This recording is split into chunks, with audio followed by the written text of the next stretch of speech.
The Nerdcast Empire is on the air. We are back with another week of the Hard Rock Empire here on the Nerdcast Empire. I am Matt in the studio. Great to have you along with us. We are back with the music of August the 15th, just about halfway through the month of August this week. And it was another fairly light week for releases, but we were still able to find some good stuff to recommend on this week's podcast. We'll also talk about some news headlines. We'll take you into the vault. Mike's got a very interesting new vault gimmick, if you will, that we'll be talking about during our third segment of the show. And then, of course, we'll give you our question of the week coming up in the Power Trio to wrap things up. Joining me in studio, as always, is Mike. Mike, how's it going? It's going. Yeah, kind of a light week music-wise. There were some major label releases that are worth mentioning. Also, we're going to mention later the first announcements for Sonic Temple, which is certainly exciting. I'll be anxious to hear who gets announced in the future. We have another announcement on Monday, but yeah, a lot to talk about and some good music to discuss too. Yeah, it's going to be a good week once again, and when we get to the new music, we will post the playlist that Mike puts together in the chat so that you can check out all of the releases for August the 15th, and you can find the ones that speak to you. That's the beautiful thing about music, is there's a little bit of something for everyone in there, so you can definitely check that out, and we will post the link to our Discord as well in the chat for both YouTube and Twitch. And, of course, we encourage you to join the Discord. That's where we post our stream announcements. That's where we can hear from you to hear what you want to see on the Hard Rock Empire or the Nerdcast Empire. And you can, of course, also go through and answer our question of the week, and we'll get to that in the last segment of this show. But as Mike has alluded to, our first news topic is talking about Sonic Temple, and the first wave of guests for Sonic Temple 2026 have been announced. And, well, you know, to somebody, I would think that is probably going to be some exciting news. I don't know if either of those somebodies are here in this room right now, but the first wave of bands have been announced. Of course, Sonic Temple 2026 is set for May 14th to the 17th at Historic Crew Stadium in Columbus. They have already announced a few weeks ago they were adding another stage for the event. So I think both of us were very hopeful that meant maybe we were going to get a bigger variety of content, possibly some things Are hopeful. Yes, we're still hopeful, yeah, obviously. I mean, you know. 6 bands so far, so we still got a ways to go. Sure, but certainly not off to a great start as far as the stuff that maybe we're interested in seeing. As you can see in the link, the list of the bands, but really, honestly, if you could just go look up the logos of these 6 bands, you can see kind of what we're looking at here. Lorna Shore, Paleface Swiss, Attila, Chelsea Grin, Brand of Sacrifice, and Disembodied Tyrant. Not exactly stuff that we typically choose when we come across bands like this each and every week. Again, I'm sure some people will be very happy that they're going to get a healthy dose of this kind of music at Sonic Temple, but probably not exactly who we were hoping for the first round of announcements. Yeah, it's interesting. Obviously, with 5 stages for next year, they can have any crazy variety of bands they want. And I'm kind of curious what the typical goer of Sonic Temple feels about this. Maybe there's a larger deathcore contingent of fans that I don't realize. It's certainly possible. They've also teased an announcement for tomorrow. And in that message, I'm kind of curious where they're going with this one. Their post says, you've entered the temple. Next, you'll find the core, 11 a.m. Eastern tomorrow. So we already got a fleet of deathcore bands. I don't know if the next round's going to be metalcore, grindcore, hardcore, you know, any number of subgenres with core at the end of them. I also kind of feel like they're getting a lot of these announcements out of the way, and we're still going to be waiting for that big headliner announcement, kind of like last year when they threw Metallica out there and Linkin Park. So that's really what I'm waiting for. The rest of this stuff is just kind of like, oh, okay, that's fine, whatever. But yeah, I'm expecting something big this year with the additional stage and by all accounts last year being so successful. So we'll see what happens. And it's weird because that message almost sounds like it should have come before the last set of announcements because it kind of felt like that was actually the teaser to the first round of announcements. But we'll see what that actually leads to in a second round announcement. Like Mike said, we've got a ways to go on this, especially consider how many bands were there last year, and now you're adding an additional stage. You have to expect we're going to get even more bands in 2026. So it'll be interesting. We'll certainly keep tabs on that to see who are these kind of undercard bands, because obviously the headliners probably still a few weeks away. Whether it's, they know and they haven't announced it, or they're still hammering out who the headliners are going to be. They typically get them all set up before they make these announcements. So would not surprise me if we don't see headliners for maybe even a couple of months still, because obviously we have until next May. So there's still a long time to go before you really need to have those main bands for each stage. It's also interesting following the subreddit for Sonic Temple and also looking at the other social posts, like what bands people were really hoping to see. And it's amazing how many people out there like Green Day and My Chemical Romance and hope they're on the bill. Not necessarily my thing. It wouldn't kill me to see them, but I'm not aiming for that by any means. Yeah, and I'll be curious if there's a theme to the headliners. Obviously you mentioned two bands there that, late 90s, early 2000s kind of, fandom as far as, when they really kind of started, Green Day a little bit earlier, obviously MCR a little bit later. But I'm curious to see, is there a common theme between your headlining acts this year? So, it'll be really interesting to see who they announce and when they announce it. And hopefully there will be more of a variety, and hopefully some of the things that we mentioned as far as having some of these, power metal, melodic metal bands that kind of didn't find a home on the card last year will find a spot on the card this year. Yeah, for sure. So we'll keep an eye on that. Again, as Mike mentioned, big announcement tomorrow. We'll see who gets announced then, and we'll certainly keep you updated. We might not mention it every week until we get really a big announcement, but we'll definitely keep you updated on what Sonic Temple has to hold for 2026. We always like to mention in our news headlines when there are interesting anniversaries, especially if they come with limited edition box sets. And of course, this one fits the bill on both of those occasions. Static X announcing that they will be celebrating the 25th anniversary of Wisconsin Death Trip with an limited edition box set. Of course, that was released in 1999, so a little past the 25th anniversary, but it's still not too late to celebrate it. As expected, with these box sets, you're going to get a lot of really cool stuff. And I know you went back and maybe revisited a little bit of this album earlier today. And, it's, first off, anytime you get to this point, just another reason to feel old. But it's kind of crazy to think that this thing's been around for now actually more than 25 years. Yeah, absolutely. The article mentions that Warner a while back remastered the original music video to push it. So I pulled that up on YouTube and watched that, and great video, great song. It feels very 1999, and I think in a lot of ways that was probably when our civilization peaked. So yeah, that was really cool to see. And yeah, I always like looking at these anniversary box sets to see kind of what they're offering and also what the price point is. And I think this one's fairly reasonable by anniversary box set standards. You can go with either the double LP deluxe box set or the double CD box set. Obviously, each one comes with a 2-disc version of the album. The second disc including demos, alternate versions, and rare tracks. The album itself is remastered by the original producer, Ulrich Wilde.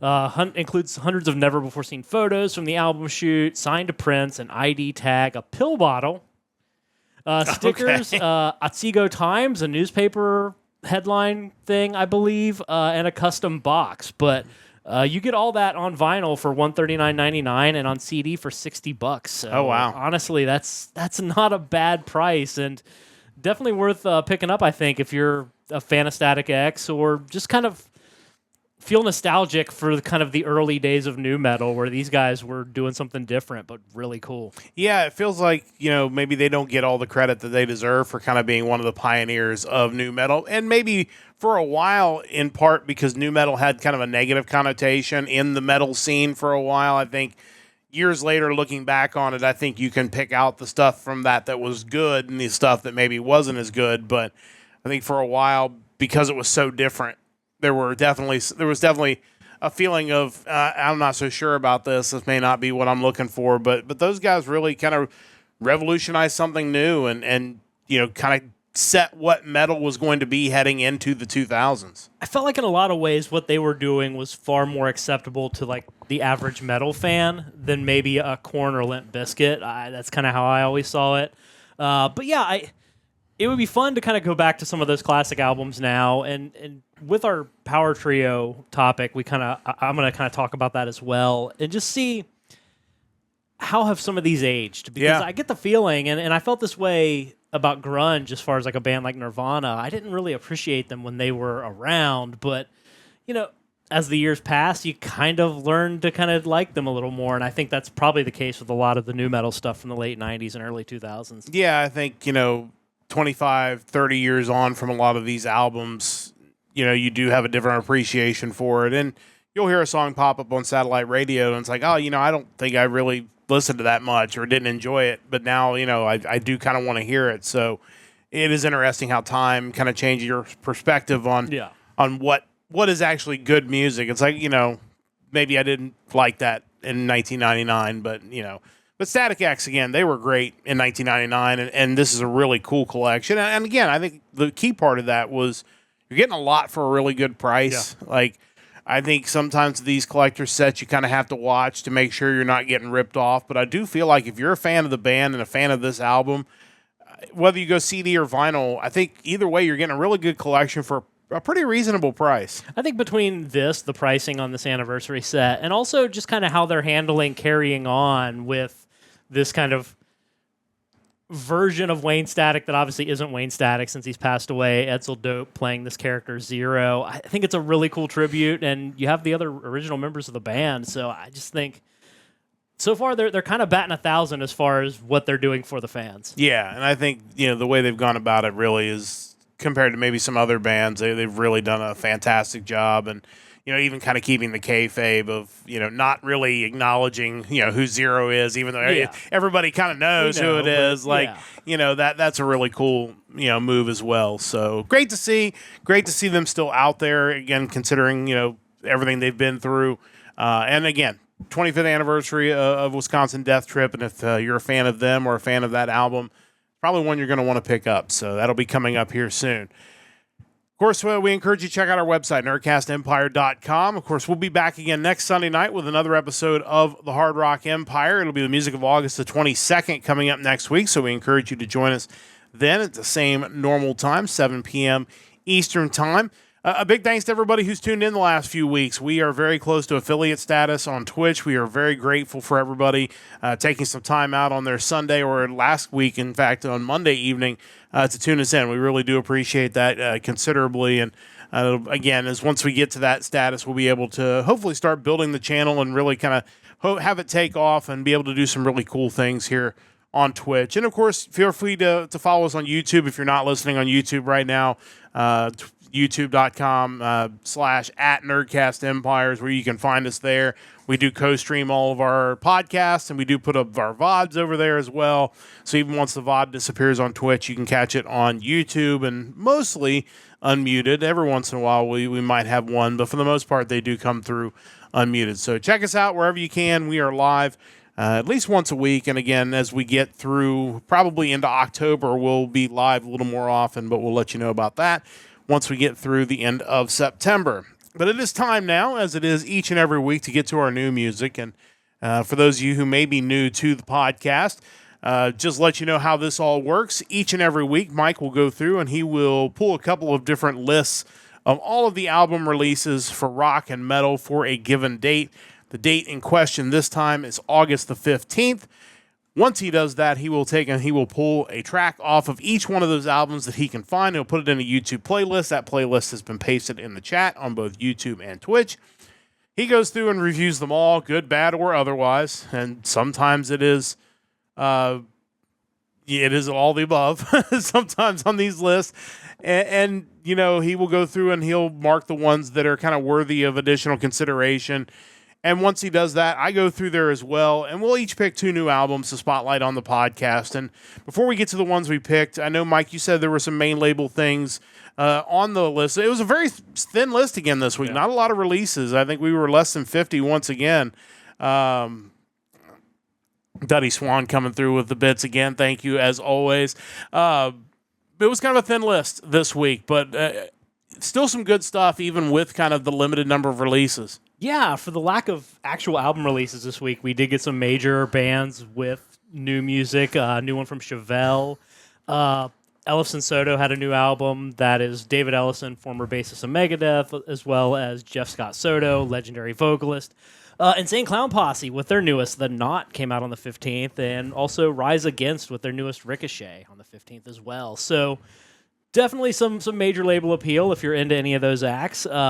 Couple re-releases came out as well. Steven Wilson, the frontman of Porcupine Tree, had a re-release of his Hand Cannot Erase album, and UFO re-releasing their No Place to Run album. So something out there for everybody, probably. Yeah, I think so, and that's obviously not to mention some of the other ones that are out there. And it was, again, not a huge list, but certainly a good list of music. Once again, we encourage you to check out the playlist and see what on there you like. But it is time to get to our new picks for this week. So Mike will be kicking us off as always. What do you have for pick number 1 for this week? Yeah, so for my first pick, I am looking at an American band. It's actually a 2-man outfit. They are Patriarchs in Black, and this is their latest album, their 4th full-length studio album, Home. I didn't realize until you picked this band how much trouble I have typing the word Patriarchs. It's a weird one on the... Yeah, just for whatever reason, I always get my letters crossed up. But these guys are good. I really enjoyed this. Yeah, it's definitely a different album and a longer one than a lot of what I've been listening to lately at 15 tracks. You don't see that so much anymore. Anyway, like I mentioned, there's a 2-man thing. Features Johnny Kelly, who was the drummer for Danzig, Kill Devil Hill, and the former drummer of Typo Negative, along with Dan Lorenzo, guitarist. He's the founder and guitarist of the band Hades. It's basically these 2 guys and a lot of guest musicians, including different vocalists for almost every song. So you're not going to get bored. There's a lot of different sounds and styles going on here. Metal Archives labels this group as Southern/Doom Metal. I think you could also label them kind of a groove metal band as well. And kind of based on whoever the vocalist is for each song, they kind of shift around to different subgenres. So it's really cool and doesn't get boring.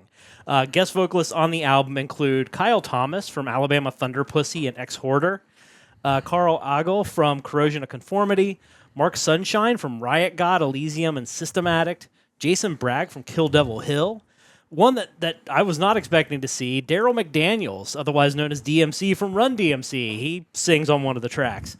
John Costco from the band Dropbox, which is kind of a classic band because it harkens me back to like my days at Blockbuster. I saw that there was a band called Dropbox and thought I had to buy it.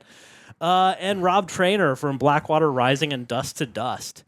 The track I pulled for the playlist, song 2 on the album, The Call, had this sludgy classic rock, almost like if Led Zeppelin wanted to play doom metal, this is what you would get. Hearing that, I was like, okay, I have to check out the rest of this album because these guys are onto something different. And I didn't realize, because I didn't do any research beyond just listening to the song and then listening to the album, so I didn't realize at the time that all these songs had different vocalists that weren't just, a 4-person band where they can all sing. Like, I was just like, man, they are really come up with some crazy sounds every other track. Like, this one's rap metal, this one is blues, this one is straight doom stoner metal. It's all over the board and really cool because of that. Standout tracks on the album include Chaos, Storm King, Where You Think You're Going, Beeline, Pointed Fire, Shadow's Grasp, and the track that we're going to listen to tonight, The Call. Check these guys out, Patriarchs in Black, with their new album, Home. This is the 2nd track off of that album, The Call. Let's listen to a little bit of that now. Dead are calling me by name. There's nothing left to do. Leave this mind so far behind. Clear your way behind.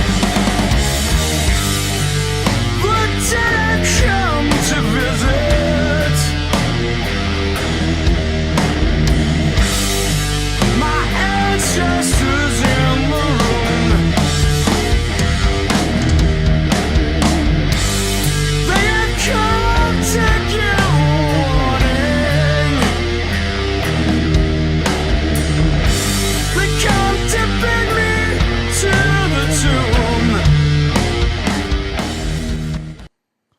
Yeah, the first part of that reminded me a lot of No One Knows Like by Queens of the Stone Age. Yeah, Queens of the Stone Age. And then it took a right turn into that sludgy, like sludgy Led Zeppelin. Is Yeah. how I hear it. yeah, it was so different, but it somehow works together, which is interesting because you wouldn't think those two sounds in the same song would work, but the vocals are just very interesting. Led Zeppelin-esque, I think, is a good way to kind of feel about it. But it's a very interesting sound for sure, and really different than almost anything else on the playlist this week. Yeah, and I think that's why I gravitated toward it. Even though listening to the whole album, you're not going to find a lot of like hooks on there or just really catchy choruses. The music and the song construction is just really interesting the whole way through, and it's definitely worth taking a listen to. Yeah, definitely check that out. Patriarchs in Black, their new release as of August the 15th. That's Mike's first pick for this week. As always, you have 2 picks each and every week. So what do you have for pick number 2? Pick number 2, we are back to familiar territory, both the country of Sweden and the realm of traditional metal, something that I revisit as much as humanly possible. What can I say? I enjoy the new wave of British heavy metal and bands that have that kind of sound. And this is one of them. This is the second full-length album from the band Viral. This album is called The Merchant. Yeah, when I saw the tag that this was going to be kind of new wave of British heavy metal-esque, I thought this is going to sound good. Listen to the playlist track. It does sound good. Like, not surprised to see you pick this one. And, honestly, if you're a fan of that type of music, you're going to want to check this out. Yeah, and I think that's ultimately the moral of the story. After kind of going for a more adventurous pick on pick 1, pick 2, I just, you go for the easy one, and I think this is kind of what this is. Like I mentioned, they are a Swedish heavy metal band. They date back to 2012, released a demo in 2016, but their full-length debut didn't hit until 2021, and here we are now with their second album. Like I've mentioned, we've featured a lot of new wave of traditional heavy metal bands in the past, and every time I run into a new one, I'm at least going to give it a listen. I'm amazed to see how many of them there are out there where I didn't think that there was actually like a scene for traditional metal, but man, these guys are doing it, and they aren't alone. There are tons of bands like that. This band, Viral, is made up of Christian Stahl on bass, Linus Melchiorson on drums, Marcus Borgren on guitars, Larry Mallinen on guitars, and Albin Forsell on vocals. The band kind of feels like old Iron Maiden to me. And while I think the vocals here seem perfectly fine for traditional metal, if you look at some reviews, and I can definitely understand there are people that compare Albin's voice to Bruce Dickinson, which isn't really fair because there aren't many Bruce Dickinsons out there. I think Albin's voice works perfect as far as what they're going for sound-wise. Like, I think if he had more of a Dickinson voice, you'd start wanting to lump these guys in more as like a power metal band, which they're not. I think this is just fun, new wave of British heavy metal inspired metal. I'm always up for that. Album only has 8 tracks. It runs for 39 minutes, and it's a fairly consistent sound throughout. So if you like one track, you'll probably like all of the tracks. If I were to name some standouts, I would say Shake Your Shackles, The Sage, Maverick, Sands of Madness, Oceans, and the track that we're going to listen to, the song Lilith. Check these guys out. It's Viral with their new album, The Merchant. This is the second track off of that album, Lilith. Let's listen to a little bit of that now.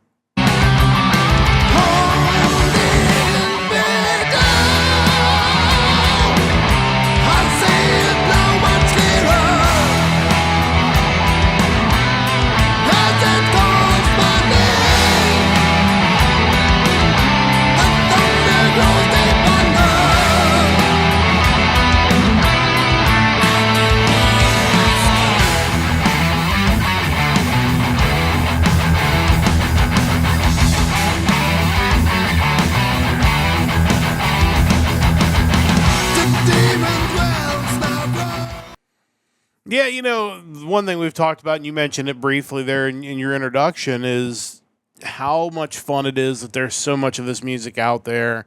Because of all the different genres of music we talk about each and every week, this is probably one of the ones that I wasn't sure was still being made in 2025. And anytime we come across a new band that is doing new wave of British heavy metal, and it's not necessarily somebody that's been around for 30 years and we're just like, they're just popping back in, which happens from time to time as well. It's just great because that music influenced so much of the 80s and 90s of hard rock and heavy metal that I feel like for a while everybody just kind of kept moving away from it. And over the last couple years and doing this podcast, this is our 81st episode of the Hard Rock Empire, so it's almost a year and a half now we've been doing this podcast. Actually, a little more than a year and a half now. We found dozens, if not hundreds, of bands that are doing this type of music and doing it really well and not doing it in a way that comes across as being dated or a ripoff of some other band that's not somebody trying to do Iron Maiden, 2025. Like, they've got their own thing. And, when I listen to these guys, it's just like, man, this is just really good stuff. It's just great classic metal. And I think there's still room for that in 2025. Yeah, I think the urge for bands is to see which subgenre you can lump yourself into or how many different you can collect to create some sort of modern metal. Like, you can't really label us anything. We're all of this. And I don't think it's always necessary. I think sometimes just straight up heavy metal that sounds like it came out of 1981 but didn't. I think there's still an audience there, and I think it only can feel dated if we let it feel dated. But if we understand that music hasn't stopped being created since then, it doesn't have to be antiquated, I guess. Yeah, 100%. I think most of these bands that we've talked about have done a really good job of avoiding that datedness. And because of that, they're out there doing great things. And we encourage you to check them out, including Viral, Mike's pick, and pick number 2 this week. Definitely going viral. Definitely worth checking these guys out. I have 2 picks as well. Mike has already mentioned pick number 1, and even though I tend to stay away from like the big album releases, I was a little surprised to see this outside of a couple of tracks not have more plays on YouTube Music. Many songs in this album still well under 1,000 plays, which is a little bit surprising. It is the latest effort from ex-Megadeth bassist David Ellefson and legendary vocalist Jeff Scott Soto. It is Ellefson-Soto with their new album, Unbreakable. This is one we've probably talked about in news headlines over the past few months because every time David Ellefson says anything, Blabbermouth writes an article about it. If he says anything about Megadeth, then everybody writes an article about it.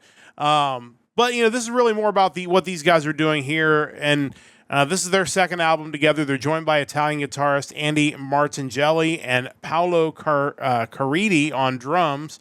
They also have guest appearances from Tim Ripper Owens. Always great to give a shout out to Tim Ripper Owens. And Burning Witch's front woman, Laura Gildemond. It's classic melodic rock with an edge, not just in the music, but the lyrics. This really felt like a very angry album.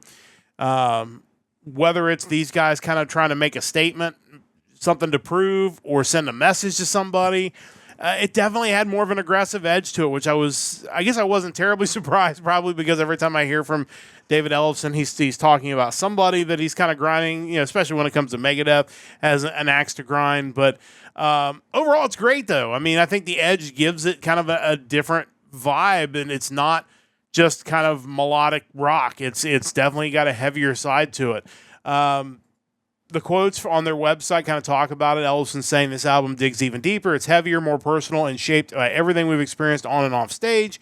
Soto adds, the energy we poured into this one, it's the sound of 2 lifetimes colliding in riffs, rage, and redemption.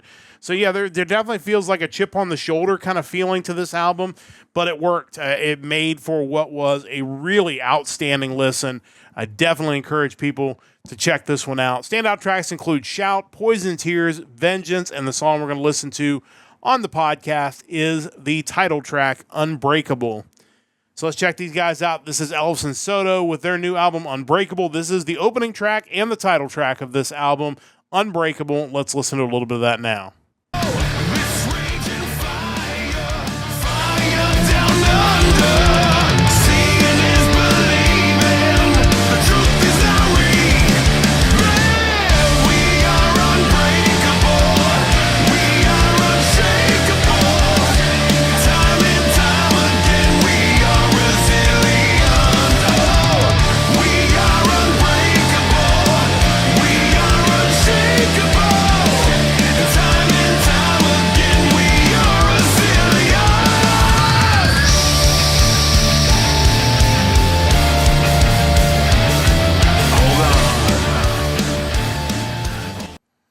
Yeah, obviously, I think that the chorus on that one a little more basic, but like I said, there are definitely some that are a little more aggressive in the chorus and in the lyrics. But overall, it was really good. And like I said, I think the edge that these guys carried into this definitely gave it a harder sound. And again, a little surprised that outside of the big tracks on the album, it doesn't have more plays. Just because, again, these guys legendary status in the metal industry, so a little more surprised that it's not a little bit stronger as far as the number of plays. But I think people will check it out. Mike, your thoughts on these guys? Yeah, it definitely, just looking by the song title, seems like probably an angry album. Also notable, and I assume it's only on the CD, it may not be on YouTube Music, they do a cover of Queen's Death on Two Legs. Oh, okay. It was not on there. Yeah, it's the last track on the CD version, so it's a bonus track. I didn't see it on YouTube Music, but I'm sure that's really cool. I have to wonder if there's a song on there that starts with like a really like tricky bass line, just so Ellefson could prove that, like, well, maybe I didn't write the Peace Sells bass line, but check this out or something. I could see that happening. If you missed that story, check last week's podcast. We talked a little bit about that. That evidently Dave came up with that one, but yeah, overall this was really good. Like I said, definitely had kind of going to prove something to somebody type feeling to this album, and overall I think it worked really well. So definitely check those guys out. Ellefson-Soto, Jeff Scott Soto. Obviously his vocals still sound amazing. He's been doing this forever and really hasn't missed a beat. So definitely worth checking out. My first pick for this week. It is time to check out pick number 2 for me, and we're going to go down under once again. I feel like I've visited Australia a few times over the last few weeks, but we are going to head back there again. We're going to pick a band from Melbourne, Australia. This is the Vendettas with Who's Who in the Zoo.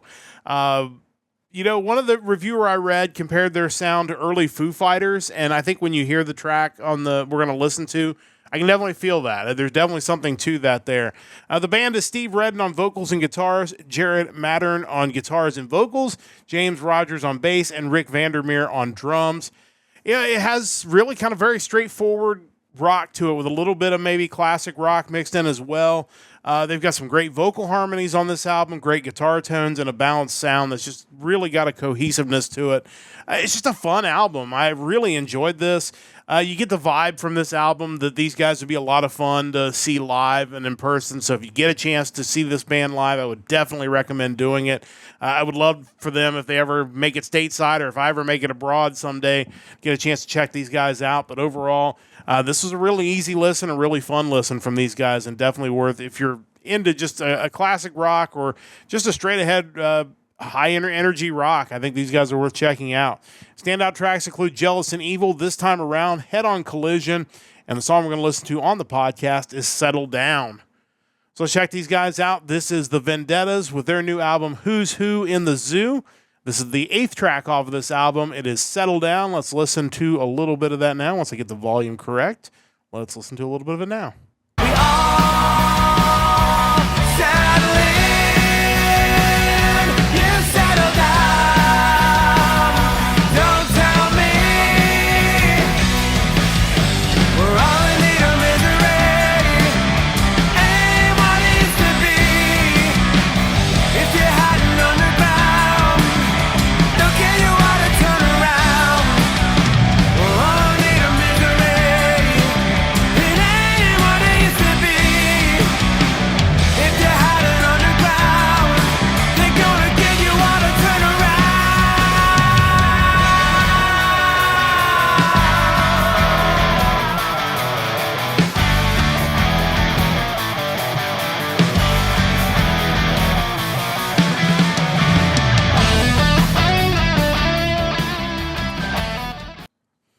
One thing, and we've talked about it before on this podcast, usually the first time I listen to these songs on headphones is when we do the podcast. I generally listen to them. So I don't know if I would assume that came through on our stream. If it didn't, you should check that track out, because right there at the end, you definitely had the guitars pushed to the left ear and you had the drums pushed to the right ear, and it definitely gave for a very interesting kind of back and forth. But it's just, again, really fun band that doesn't have a lot of listens on this album, so I feel like maybe these guys are still kind of on the way up to being discovered, but definitely should check this one out. Mike, your thoughts? Yeah, the track that I'd pulled for the playlist for these guys kind of blew me away. Like, it wasn't metal. It was just really good rock music. And I think kind of to the point earlier about traditional metal and more bands doing that, just straight up rock. Like that if a radio station wanted to, they could easily play that. Not offensive, just upbeat and, distortion. What more could you ask for? Yeah, for sure. And again, I definitely hear like some early Foo Fighters, maybe some early STP in that as well. But just straightforward rock and roll, not really any kind of genre necessarily other than just rock. So I think absolutely, these guys certainly could be on the way up, and it was really fun to listen to this album. I encourage you to do so as well. The Vendettas, their new album out as of August the 15th. That is going to take care of our new music for this week. It is time to head into the vault where Mike and I will each give you a classic album you should check out. And Mike has finished his vault gimmick. Last week we got the letter Z, and that means Mike needs to find something new. And he had a couple of different ideas that he had talked about, but he has settled on one of those ideas, and I will let you talk a little bit about where the vault for you is going to be going over the next few weeks. Yeah, so I'd kind of proposed two different ideas, both kind of around the idea of random countries, see what kind of metal bands I can pick from, and that's ultimately what I went with. I went to a random country generator and just said, hey, give me a country. And it did, and to my surprise, there were, I believe, 4 metal bands listed on the Metal Archives from this country. There's probably more to that story that I'll get into as we go through this. But, I am off to a country just north of South Africa. We are headed to Namibia for our vault pick this week. Wouldn't have thought that would be a hotbed for metal, and honestly, it isn't.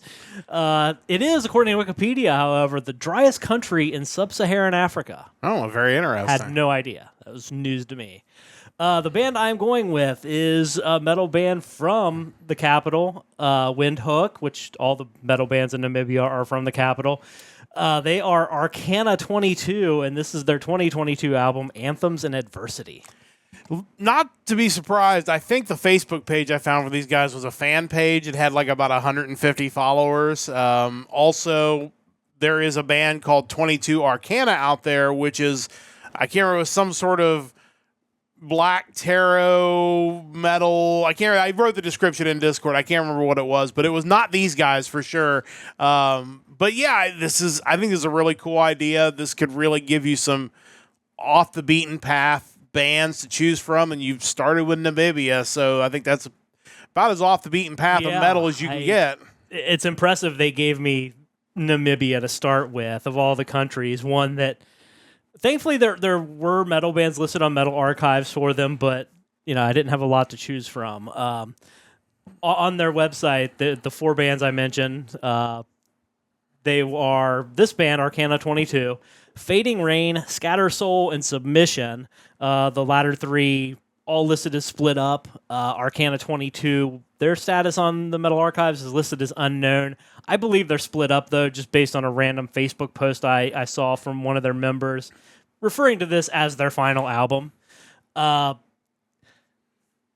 worth mentioning, the last known lineup of this band includes Sven Husen on guitars. Oddly enough, he was also a member of 2 of the other Namibian bands, Scatter Soul and Submission, so this guy might have been the Namibian metal scene leader, essentially. He was the godfather of metal in Namibia. Basically, yeah. Like, I don't know who was in Fading Rain. He apparently was not. That must have been their short-lived rival band, perhaps. Who knows? Johan Smit on vocals. In 2022, they released this album featuring these 2 guys, as well as guitarist Johan de Jager, who's the person who I saw post on Facebook saying this was their final album. So who knows? Maybe these guys will surface somewhere. The Bandcamp page for this album mentions that they're originally Namibian, but they're now based in Germany and the United States of America. I'm guessing they probably were having some issues getting a crowd to show up for a metal act in Namibia. Just a guess. I don't know. Certainly a larger metal scene in Germany, certainly, and even here in America. But yeah, this is a solid album. It kind of sometimes has like an early 90s feel to it, like something that might have been able to angle itself as kind of an alternative rock band while still being metal to kind of survive the grunge push of the early 90s. you have a track like Darkland 2, which has a groove metal feel, but then the following track, False Prophet, sounds like kind of like the beginning of it sounds like Jackal's Down on Me, which just seemed out of nowhere, but I was really impressed with just how solid the album was. It's definitely worth checking out if you want some metal that maybe you don't see every day, or from places you can't imagine metal exists. Standout tracks on the album include Gehenna, Sacrifice, High and Mighty, Darkland 2, False Prophet, and Cygnus. Yeah, this is really awesome. And again, I really had no idea that there were metal bands in Namibia, and there were a handful of them, which is really interesting. And I haven't had a chance to check this album out, but I definitely want to. And I think this is a really cool way for our listeners to maybe be exposed to more world metal. Obviously, and maybe next week before we do the vault, we can maybe do an update on the number of countries we've picked from, because I know you have all those stats. And Oh, I do. And maybe you can pull it up now while I ramble here. But this is probably a chance to hit some countries that we have not yet hit in our weekly choices. Because, obviously, we've already mentioned that there were only 4 metal bands in Namibia, and we have not yet picked one of those. So that would be a new entry into our country list. But we have picked bands from a lot of countries in the world. So that's the one thing I've really enjoyed about this podcast, is really seeing all corners of metal and rock, and the fact that there's great music being made almost everywhere. Yeah, I presently only have the new album countries broken down. But as far as our new picks for 2025, we've picked albums from 29 countries. Last year we hit, 34. So Okay. we're right on pace to hit 34 or so again, probably this year. Yeah. I'll have to pull together how that goes for the vault selections, especially now that I'm doing something so country-oriented. But yeah, I'm kind of curious where I'll end up next, to be honest. But kind of a good start to this new gimmick, I would say. Really, really interested to see where this takes you from Namibia to where next week. We'll have to find out, but check those guys out, Arcana 22. And again, maybe if enough people check it out, maybe it'll encourage them to get back together and put out something new, maybe, who knows. But really interesting stuff. I'm continuing my venture through Frontiers Music, and of course, each and every 2 weeks, we're spending 2 weeks on any given letter of the alphabet. I'm picking one, and then a randomizer's picking the second. We are up to the letter M, so we're almost halfway through the alphabet for Frontiers. And really, because I've mentioned him in our Power Trio, we've talked about him endlessly when we talk about Frontiers bands, I really felt like I couldn't go through the letter M without picking Magnus Karlsson. And again, technically Karlsson would be under the letter K, but we're just going by the order that they're listed on Wikipedia just for the simplicity of it all. But Magnus Karlsson is the pick this week, and it is actually his band, Magnus Karlsson's Freefall, with the album Freefall, which, not a surprise, this was really amazing. This is the first full-length album from the multi-talented Magnus Karlsson, released June 14, 2013. Karlsson obviously handling a lot of the instrumentals and some of the vocals on this album. Daniel Flores recorded the drum parts, but a lot of guest vocalists on here, as well as his follow-up album, which I'm looking forward to listening to in the future. But it starts off with Russell Allen, who we talk about almost every other week. Ralph Sheepers, of course, vocals of Primal Fear. Tony Harnell worked with Magnus with Starbreaker. Rikard Bengtsson worked with him with Last Tribe. Mark Bowles, who worked in the project The Codex. Mike Anderson, who worked with him in Planet Alliance. And just some other people that people might know, including David Reedman, who was with Pink Cream 69 and Voodoo Circle. Rick Altsey, who was with Advance and Master Plan, and Herman Samig, who was with ACT. So obviously all the vocalists on here are amazing. Starts off with Russell Allen singing the title track, and that pretty much sets the tone for the whole album. This really could be a sample disc that Frontiers just hands out to prospective artists that they want to sign. Like, here, if you want to come work for Frontiers, we can do this for you. We can have this guy write your songs or master your album or play on the album or all of the above. And this is what it's going to sound like. As I mentioned, he has another album in 2015, Kingdom of Rock. Jorn Land, I know, is on that album, so I'm looking forward to checking that one out next. This is great. I mean, if you're a fan of music from Frontiers, you're going to love this album. I can't recommend it enough. The whole thing is amazing. If I had to pick standout tracks, it would be Free Fall, Higher, Stronger, and Our Time Has Come. What can you say about Magnus Karlsson? This dude's a genius, clearly, and he's got a bunch of genius talent on this album, which is made for one of the best albums I've heard all year, although obviously being an older album, but it's really, really good, and can't really say enough about the talents of Magnus Karlsson. It's just amazing when you read off all the people involved with this album, and you think they're constantly recording music. Like, if you're a fan of Primal Fear, it's just like, I had no idea Ralph Sheepers was on 28 other albums. I need to go find those.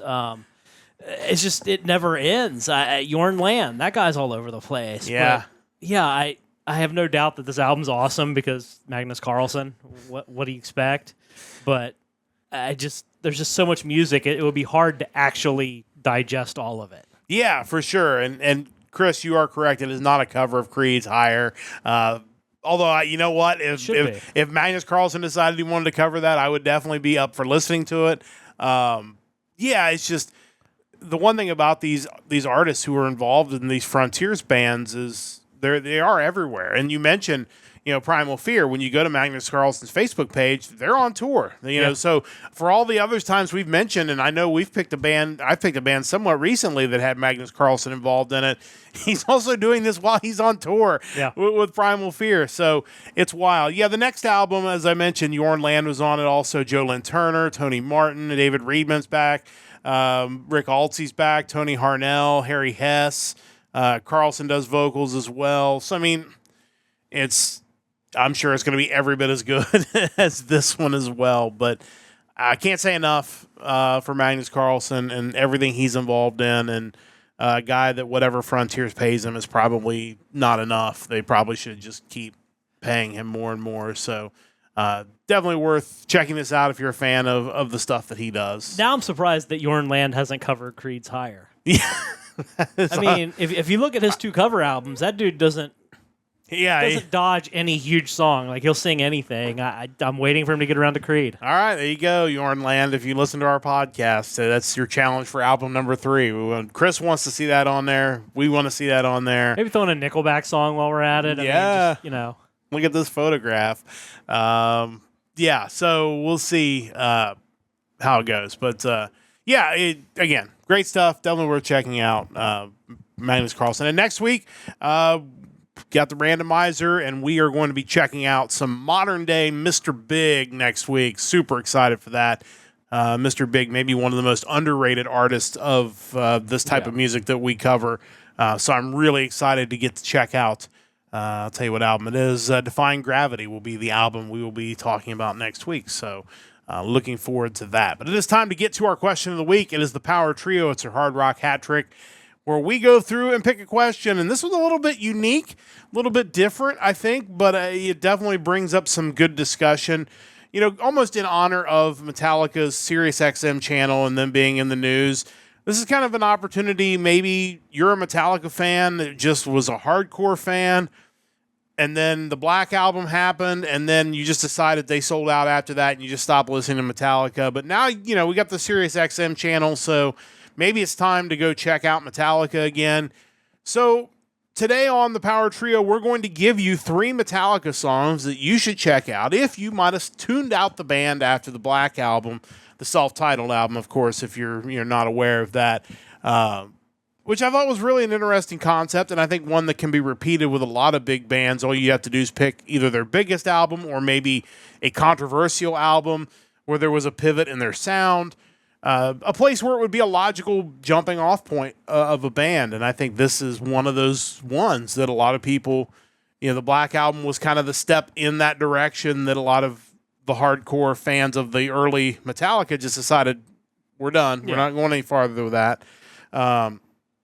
But there's a lot of really great stuff, obviously after that, and some not so great stuff, admittedly, but, But I'm definitely interested to hear what everybody has to say. And I believe you have some answers from Shane this week, so maybe that'd be a good place to start. Yeah, that I do. And yeah, the original idea that I had was less about the power trio and more about like a greatest hits size playlist. Yeah. Of like if you dropped off here are the songs you've missed. And then I thought, hey, we could tailor this to the trio and just pick 3 and run with that. And again, we could apply that to any band, like you mentioned. So it's versatile for sure. Shane's picks, I kind of had a methodology around the picks I made, and I think he went with the third option, which is kind of just pick your favorite Metallica albums that occurred after, or songs that occurred after the Black Album. So his picks are at number 1, Unforgiven 3 from Death Magnetic, 2008. I mean, that goes back to the whole songs of the sequel, which was last week. But nothing wrong with that pick. No, I don't. In my opinion, Death Magnetic is still Metallica's best post-Black Album. I think it's amazing. I don't know if Unforgiven needed 3 of them, but it's a good song, so I can't really argue with it. No, absolutely not. I think it's a good pick. Number 2 and 3, he went with albums that, kind of like Chris, with my methodology, I avoided these albums just because my mindset is whoever stopped listening after Black Album specifically didn't want to listen to either of these albums. So for number 2, he went with Fuel from Reload, 1997. Yeah, I mean, I get the logic there for sure. And it makes me wonder, too, with this one, because even though on my 3 picks, I avoided Reload and Load, the crowd reaction at Sonic Temple to Fuel, I mean, people love it. And I just wonder, and I kind of made the point earlier about music aging really well. Like, the people who were vehemently against Load and Reload back in the day, have they warmed up? Because there are some really great songs on both albums. Yeah, and I think that was my thought process, is that although I only went to those albums for one song, I do feel like with the time and perspective so many years later, you're coming back to it and realizing now that when you have 30 plus years of metal to compare it to, these songs were really good. It's just they were so different at the time that I totally get why you probably rejected these albums. But I do think you missed some good stuff there that now, with these years of perspective, you should go back and consider. Yeah, absolutely. And for his number 3 pick, similar to Fuel from Reload, you have King Nothing from Load. Yeah. I think very similar as far as heavy, awesome, hard rock song. People still love it. It was probably one of the more popular songs off of Load, because I think a song like Until It Sleeps, when it first came out, just felt jarring, but King Nothing was like, okay, maybe that is still Metallica. Yeah, I would agree with that. I think of the ones on there, that's definitely one that doesn't feel like it was too far away. So those are all really good picks for sure. I know Chris has posted his picks, and you mentioned a little bit of his methodology, but for those who maybe can't see the chat for whatever reason, what does Chris have for us? Yeah, so kind of like the way I went, he barred himself from picking from Load and Reload, just because you assume if somebody dropped off after Black Album, they don't like Load and Reload, which is totally fair. He did, however, give honorable mention to Wasting My Hate off of Load, which is a great song. Yeah. I ended up coming up with 2 different lists just because I didn't want to totally ignore those albums. And I wanted to come up with a justification of why you would say, I bet you'd really like these songs. So, great honorable mention. Beyond that, we are looking at, I was really close to picking this song myself, but I didn't. I went a different direction off Death Magnetic. Number 1, All Nightmare Long, Death Magnetic, 2008. That's a great song. Tremendous song, and just another reason that I hold Death Magnetic in such high regard. I actually did pick this song. Number 2, If Darkness Had a Sun, off of 72 Seasons from 2023. I like 72 Seasons, the album. I think at times there are songs that just don't really stand out. I think this one does more than the rest of them, though. It's just the riffing during the verses is really different for them, and it has a really catchy chorus. I think it's one that when I start hearing it on my iPod, it's like, okay, this one, cool, let's do that. And finally, Enamorada off of 72 Seasons as well. Again, I can't fault 72 Seasons. It's a fine album. That song is great as well. So, yeah. Yeah, solid complaints. picks. And again, if you're reading the chat, you can see Chris's thoughts. And a big thanks to Chris, not only for joining us because he's in a different area in parts unknown, but for kind of putting out the bat signal to get everybody to the chat or to the program tonight. We really do appreciate that, and really appreciate everybody who has showed up. You mentioned one overlapping pick, but you also have two lists, so that's we've got a little bit of room there. So what do you have for us? So for my first list, I went with that same concept of person didn't want to hear Load and Reload, and that would probably then also extend to Saint Anger if I had to guess. Yeah, Chances are. So off of Death Magnetic, my first pick, I went with the opening track. That was Just Your Life. I think it's kind of a statement song. When your last exposure to the band was was Saint Anger, you hear this one, and the second it kind of gets through that intro into the riff, you're like, okay, maybe this is Metallica again. That's cool. Really cool song off of a great album. There's so many options off Death Magnetic. I just went with this one. Yeah, again, that's a really good album, and I think you've got a lot of choices off of that album and 72 Seasons. Again, maybe that's not as much of a standout album as Death Magnetic, but I think there are definitely some choices there. For my number 2 pick, I wanted to revisit Hardwired to Self-Destruct because I feel like in a lot of ways it was kind of a forgotten album for me. When I pulled up the track list, I was like, oh yeah, that song. I forgot about that song. The one I went with off that is the track Now That We're Dead. I think it's one of the more interesting tracks off the album. It feels like something that could have existed on... If they didn't go the direction of Load and Reload and just went with like a true successor to the Black Album, I think it probably would have fit. Now, obviously, if this person didn't like the Black Album and they quit listening to Metallica after that, that would be a problem. But if they did like the Black Album, I think Hardwired in general they would probably enjoy, and certainly Now That We're Dead. Yeah, I agree with that. And it does feel like maybe more of a spiritual successor if you kind of skip all the other stuff in the middle there and jump right to it. So, yeah, that makes a lot of sense. And then my overlapping pick for number 3, If Darkness Had a Sun, one of my favorite songs off 72 Seasons. That's it. Yeah, that's really good. So, but you have an honorable mention list, if you will. Yeah, kind of. So what if our original assumption wasn't right? What if they weren't a diehard Metallica fan for years, got to Load and noped out? What if they weren't really a Metallica fan, but the Black Album was so pervasive and so popular, they liked it, and then didn't listen to Metallica after that? It's possible. Maybe they were fans of The Unforgiven or Nothing Else Matters. Those kind of fans are probably existent. They're out there. So if there was someone like that, and I was like, hey, there are other Metallica songs you might like, here's what I would pick. For pick number 1, off of Load from 1996, Hero of the Day. That's a great song. And I think, honestly, the person you're describing is probably it's me. Like, I'm that Metallica fan because I wasn't really into their stuff from the 80s. The Black Album was really my first exposure, and then Load and Reload. So it's like, I did go on to listen to Load and Reload, but this could have easily been me that listened to those hits off of the Black Album and then just moved on to something else. I would love to know, and I was probably too young to really wrap my head around it back then, just how many non-Metallica fans loved Nothing Else Matters. Yeah. I mean, that was a huge song. It was. It didn't feel like Metallica. So, you could have loved that song and didn't and hated The God That Failed or Of Wolf and Man. Totally possible. Yep, for sure. Pick number 2, kind of going with another slow song. This one off Reload from 97, the song Low Man's Lyric. It's a good song. That's an underrated song. Totally underrated, so offbeat from anything else Metallica has done. I just think it was never going to be a hit, but for kind of a later track on that album, it's fantastic. Yeah, for sure. And then finally, I think if you're not necessarily a Metallica fan, maybe some of the songs that aren't Metallica's might be up your alley.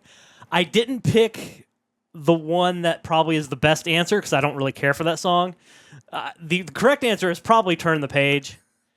I didn't go with that. Yeah. I went with Whiskey in the Jar. And that overlaps with one of my picks because I did pick that. I was wondering if anybody would pick anything off of Garage Inc., but it's like that is the most Metallica-esque cover off of that. Turn the Page is, to me, feels like an homage to the original. Yeah. Like it is Metallica doing Bob Seger. This to me feels like Metallica taking the Thin Lizzy song and really making it their own to the point where I discovered the Thin Lizzy song after Yeah. you discover the Metallica version. Obviously, there's many other versions of that song as absolutely. well. Stupid amount. Yeah. And the funny thing about that is that was still back in like the days of file sharing. So man, you'd look up Whiskey in the Jar and you would find just so many non-Metallica, non-Thin Lizzy, like some random like Irish, yeah, just so many renditions of that. But yeah, I think if the person isn't inherently a Metallica fan, obviously Turn the Page would be one with a lot of appeal, I assume.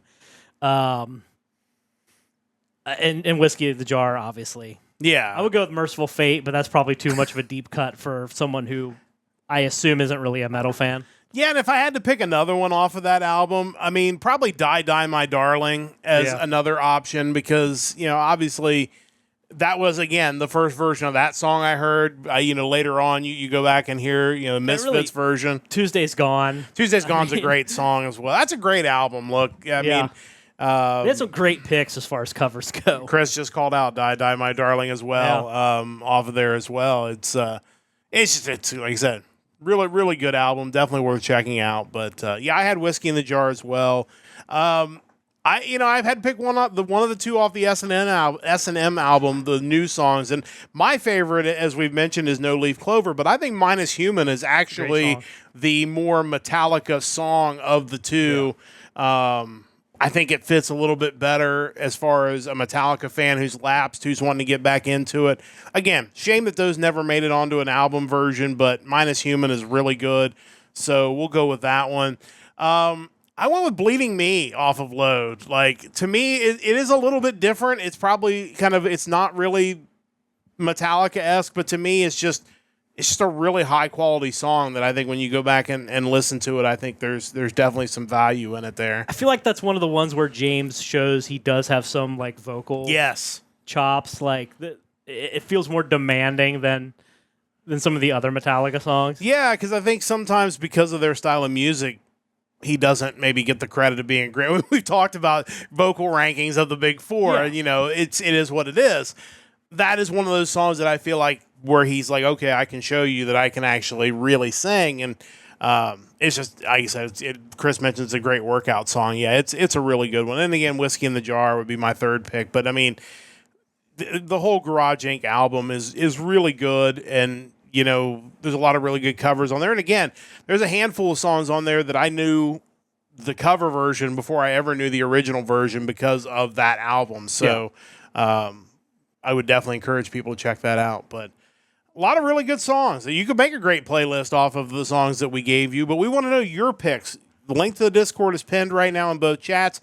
Join our Discord. Let us know, what are your 3 post-Black Album Metallica songs that you would show someone who maybe dropped off from the band. And again, either one of the rationales that Mike mentioned works. Like whether it's you're trying to get somebody who just was absolutely not going to listen to Load or Reload, or maybe somebody with some years of experience or perspective may have missed out on some cool things from Load or Reload. So a lot of good stuff there. With that said, it is time to bring this episode of the Hard Rock Empire to a close.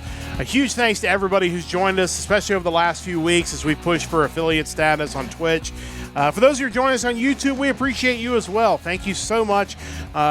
Whether you join us live, whether you join us on the VOD, we are very grateful that you stop by and see us, and we'll continue to do what we can to bring you some great podcasting content on the Nerdcast Empire. We'll be back again next Sunday night for another episode of the Hard Rock Empire. It will be the music of August the 22nd. Looks like we got some more albums to choose from next week, so really excited to dig into those coming up this week. Join us at 7 o'clock on the East Coast for the Hard Rock Empire. Big thanks to Chris, and a big thanks to everybody who joined us live tonight. Big thanks to Mike for all of his hard work on this podcast. Big thanks to Stove Lake Media for their continued support of our podcast. And a big thanks to you for listening whenever and wherever you may be listening. We will talk to you again next Sunday night for another episode of the Hard Rock Empire. Until then, don't forget to join the Empire, the Nerdcast Empire.